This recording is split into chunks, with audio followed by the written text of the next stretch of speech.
صلی علی حبیبکل مصطفیٰ وعلی آلہ المجتبیٰ واصحابہ نجوم الہدیٰ اما بعد فاعوذ باللہ من الشیطان الرجیم بسم اللہ الرحمن الرحیم فاستغفروہ ثم توبوا الیہ ان ربی قریب مجیب صدق اللہ مولانا العظیم اللہم صلی علی سیدنا و مولانا محمد و آلہ و عطرتہ بعدد کل معلوم لک۔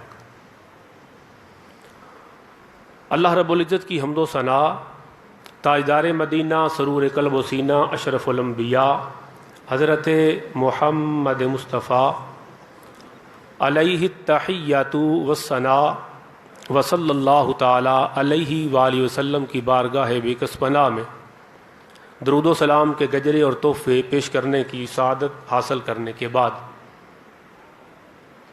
شب براءت میں ہم حاضر ہیں۔ دعا ہے میرا مولا ہماری حاضری اپنی بارگاہ میں قبول فرمائے۔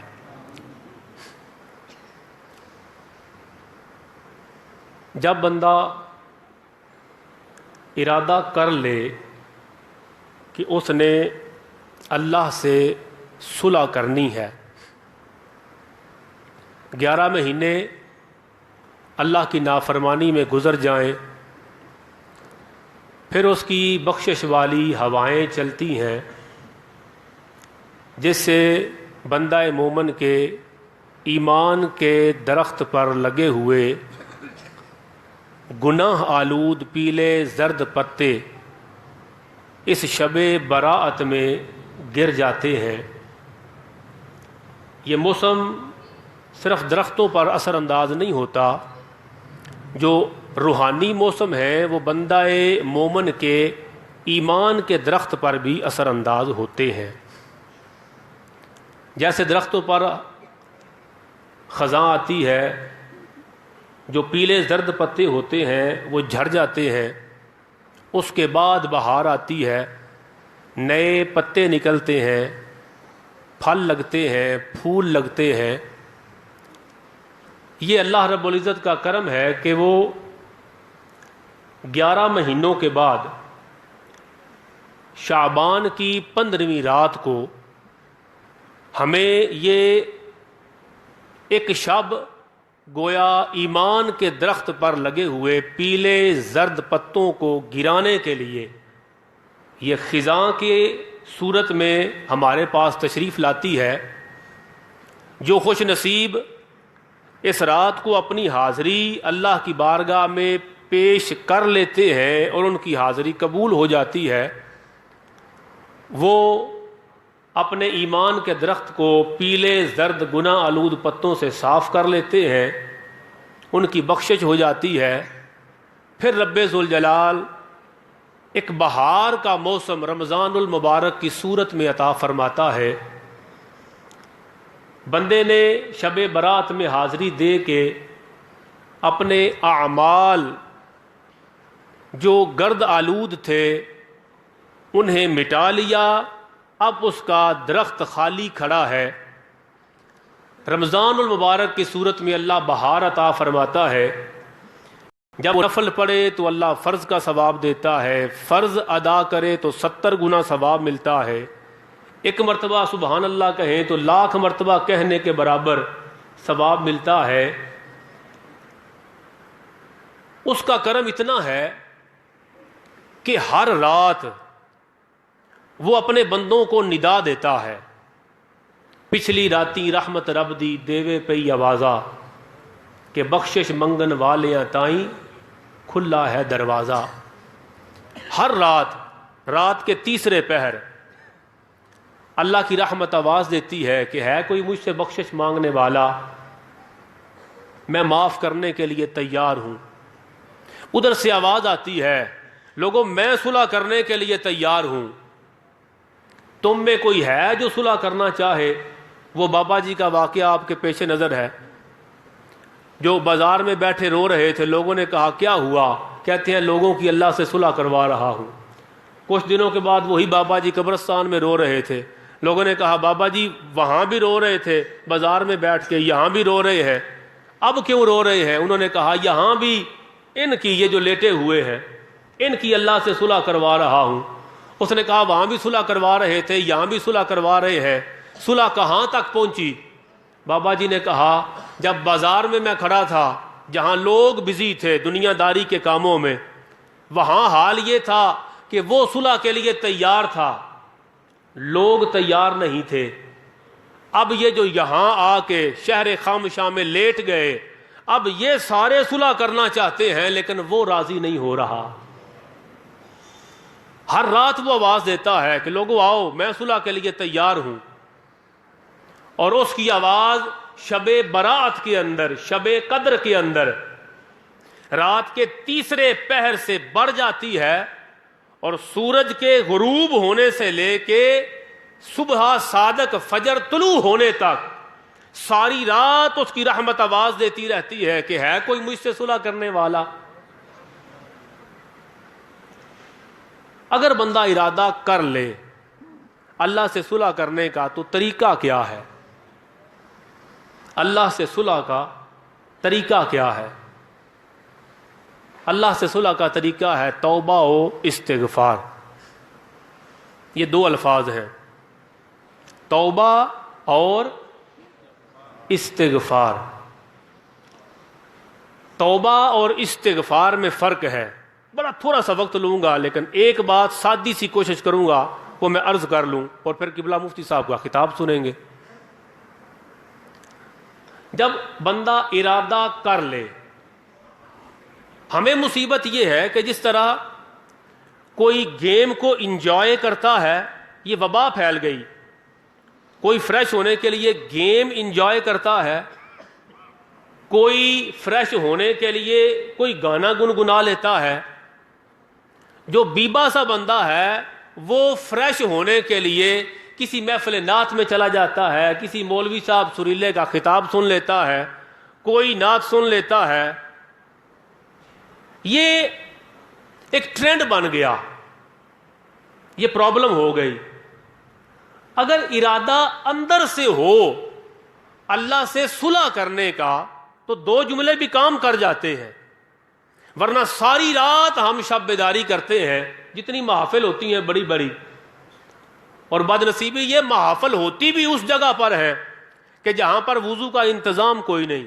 بندہ محفل سے اٹھتا ہے, وہ ساتھ ہی سڑک کے قریب واش روم کرتا ہے, اور اسی حالت میں وہ دوبارہ محفل میں آ کے بیٹھ جاتا ہے. امام غزالی علیہ رحمت لکھتے ہیں کہ اگر بندہ ایک فقط چغل خور ہو, چغلی کرنے والا, وہ محفل میں بیٹھا ہو تو ساری مجلس مل کے بھی دعا کرے تو اس ایک کی وجہ سے, اس گناہ کی نحوست کی وجہ سے اللہ سب کی دعا کو رد فرما دیتا ہے. تو محفل میں کوئی پلید حالت میں ہو, حدیث پاک میں آتا ہے کہ حضور صلی اللہ تعالی وسلم قرات فرما رہے تھے, تو قرات میں الفاظ آگے پیچھے ہو گئے. حضور صلی اللہ تعالی علیہ وآلہ وسلم نے جب سلام پھیرا تو آقا علیہ السلام لوگوں سے متوجہ ہوئے, اور جملہ کیا ارشاد فرمایا؟ حضور فرماتے ہیں لوگوں کو کیا ہوا کہ وہ طہارت ٹھیک نہیں کرتے. لوگوں کو کیا ہوا؟ طہارت ٹھیک نہیں کرتے. ان کے طہارت درست نہ ہونے کی وجہ سے امام کو مشابہ لگ جاتا ہے. ایک بندے کی طہارت ٹھیک نہ ہو, بڑی مجلس کو نقصان ہوتا ہے. اگر بندہ صلح کا ارادہ کر لے تو پھر طریقہ توبہ و استغفار. یہ توبہ و استغفار کیا ہے؟ یاد رکھے, ہم بولتے ہیں توبہ و استغفار, اصل اس کی ترتیب ہے استغفار و توبہ. قرآن اور حدیث میں جو ترتیب ہے وہ ہے استغفار و توبہ.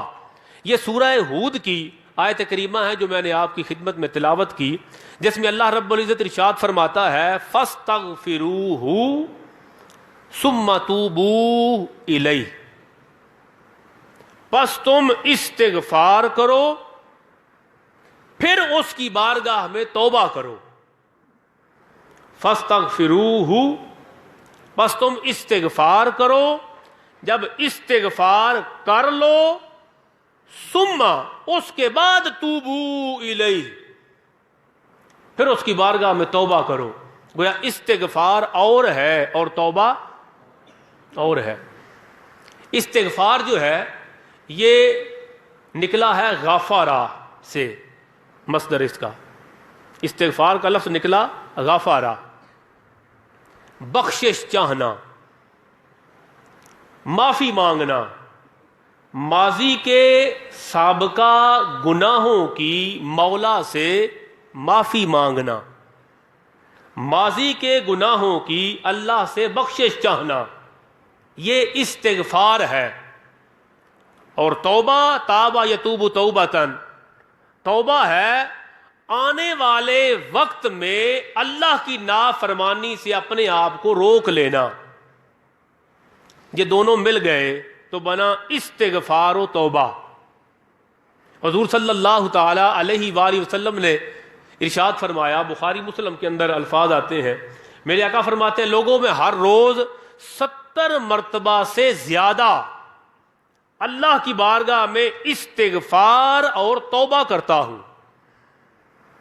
انی لاستغفر اللہ واتوب الیہ، بے شک میں استغفار کرتا ہوں اور استغفار کے بعد اللہ سے توبہ کرتا ہوں. حضور پاک کے الفاظ. اور دوسری حدیث پاک میں فرمایا لوگوں میں ہر روز 100 مرتبہ اللہ تبارک و تعالیٰ سے توبہ کرتا ہوں. جو محبوب حبیب خدا ہے، جو محبوب محفوظ عن الخطا ہے، وہ تو ہر روز 100 مرتبہ توبہ و استغفار کرتے ہیں. اور ہم جو ہر روز سینکڑوں گناہ کرتے ہیں، ہمارے لیے اللہ ہر روز رات کو آواز دیتا ہے کوئی بخشش مانگنے والا؟ ہمیں ہر روز آواز دیتا ہے، ہم اس کی آواز پہ کتنا لبیک کہتے ہیں. حالانکہ حدیث پاک میں آتا ہے، فرمایا کہ اگر لوگ گناہ کرنے، ذہن میں خیال آتا ہے کہ ہم اتنے گناہ کر لیے، اب توبہ کریں گے پتہ نہیں معافی ملے یا نہ ملے.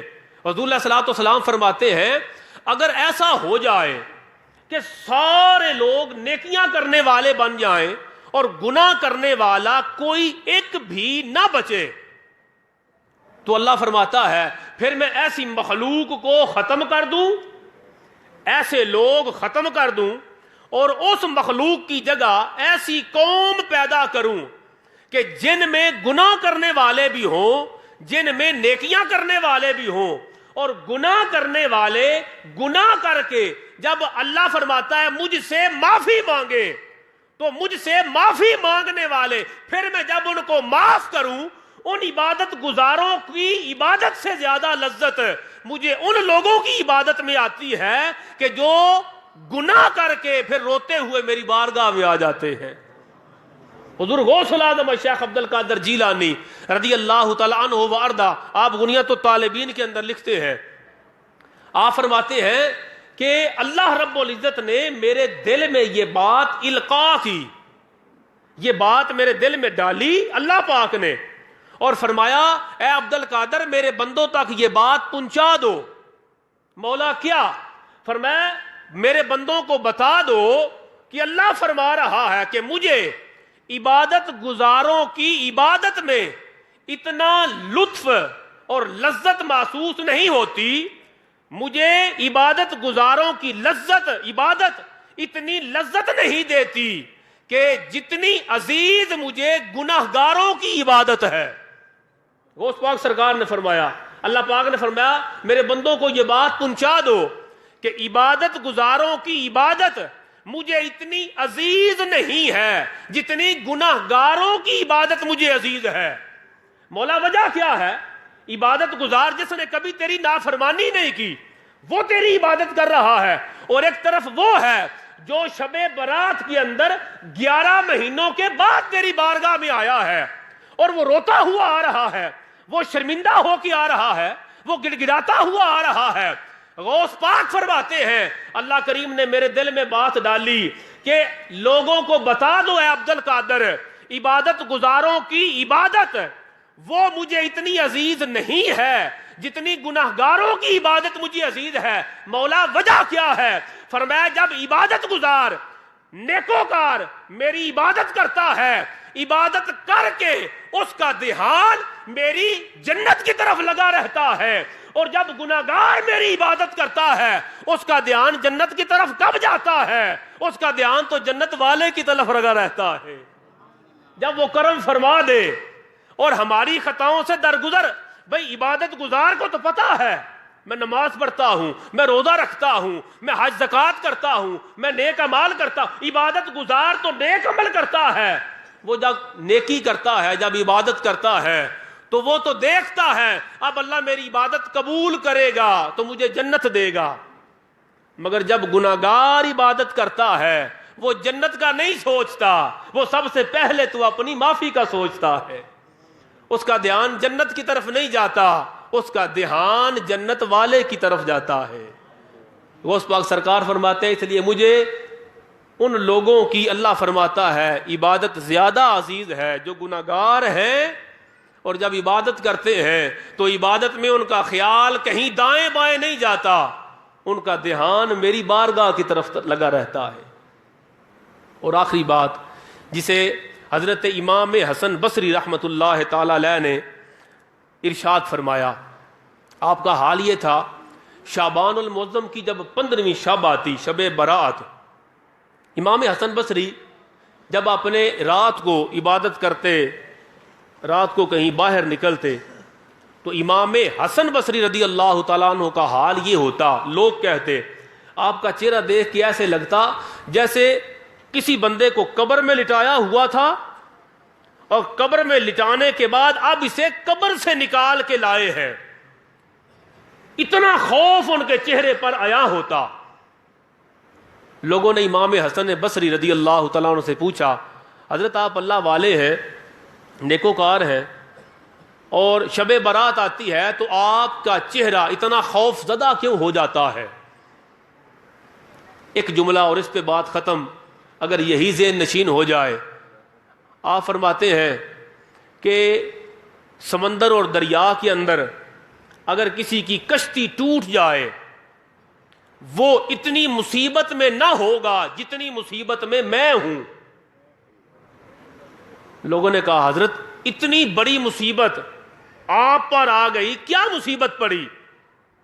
امام حسن بصری فرماتے ہیں مصیبت میرے اوپر یہ آئی کہ میں جو گناہ کرتا ہوں وہ گناہ تو یقیناً گناہ ہے، لیکن جو میں نیکیاں کرتا ہوں اس کے بارے میں مجھے خدشہ ہے کہ پتہ نہیں میری نیکی جس کو میں نیکی کہہ رہا ہوں وہ اللہ کی بارگاہ میں قبول ہوگی یا رد ہوگی۔ جو گناہ کرتا ہوں وہ یقیناً گناہ ہے، جس نے نماز چھوڑ دی، جس نے روزہ چھوڑ دیا، حج زکوٰۃ چھوڑ دیا، جس نے حقوق و لباد کو ترک کر دیا، لوگوں کے ظلم و ستم کیا، جس نے گناہ کیا اسے یقین ہے کہ میں نے یہ گناہ کیا، گناہ کا تو یقین ہے، لیکن جو نیکی کی اس کا کوئی یقین نہیں کہ میرا یہ عمل اللہ رب العزت نے اپنی بارگاہ میں قبول کیا یا نہیں کیا۔ دوستو یہ عبادت کی رات ہے، اللہ رب العزت ہماری عبادت سے اتنے خوش ہوتے ہیں، حدیث پاک میں آیا کہ جتنا کوئی بندہ جنگل میں جا رہا ہو اور دور لمبے سفر پر ہو، وہ ریگستان میں پہنچے، اس کے پاس ایک سواری ہو، اسی سواری پر اس کا سامان لدا ہوا ہے، اس کا زاد راہ ہے، وہی سواری ہے جس پہ سوار ہو کے جائے گا، اسی پر کھانا اور خوراک ہے، اور جب ریگستان میں پہنچے تھوڑی دیر کے لیے وہ ایک درخت کے نیچے لیٹا، جب جاگا تو سواری غائب۔ اب وہ بڑا پریشان ہوا کہ ایک ہی سواری تھی، اس پر سارا سامان لادا ہوا ہے، اگر وہ گم ہو گئی تو میرا فوت ہونا، میرا ہلاک ہونا یہ یقینی ہے۔ اب وہ اس کی سواری کی تلاش میں بھاگا، سواری مل جائے، مجھے سامان ہے اوپر کھانے پینے کا، زادے راہ ہے وہ مل جائے، اس نے بڑی تلاش کی، نہ سواری ملی نہ سامان ملا۔ اب اسی درخت کے نیچے بیٹھ گیا. وقت گزرتا جا رہا ہے اور اس بندے کو یقین ہوتا جا رہا ہے کہ اب میرا ہلاک ہونا یقینی ہے. فرمایا جب اسے یقین ہو گیا کہ میرا ہلاک ہونا یقینی ہے، پھر اچانک اللہ رب العزت نے اس کی سواری اس کے سامنے لا کھڑی کی. جب اچانک اس نے اپنی سواری دیکھی تو وہ حیران رہ گیا کہ میں تو ہلاکت کے قریب تھا، یہ اللہ نے بڑا میرے اوپر کرم کیا. اب اس نے کہنا تھا اے میرے اللہ تو میرا پروردگار ہے اور میں تیرا بندہ ہوں، تو نے کتنا کرم کیا. وہ اتنا خوش ہوا، اس کی زبان لڑکھڑا گئی. اس نے کہا اے میرے بندے میں تیرا رب. لفظ الٹے کہہ دیے حدیث قدسی کے اندر، اے میرے بندے میں تیرا رب. میرے آقا فرماتے ہیں وہ اس کی زبان لڑکھڑا گئی خوشی کی وجہ سے. فرمایا جتنا سامان ملنے پر وہ بندہ خوش ہوا، اس سے کہیں زیادہ میرا مولا اپنے گناہگار بندے کی توبہ پہ راضی ہوتا ہے. اتنا اور اس سے کہیں بڑھ کے مولا راضی ہوتا ہے.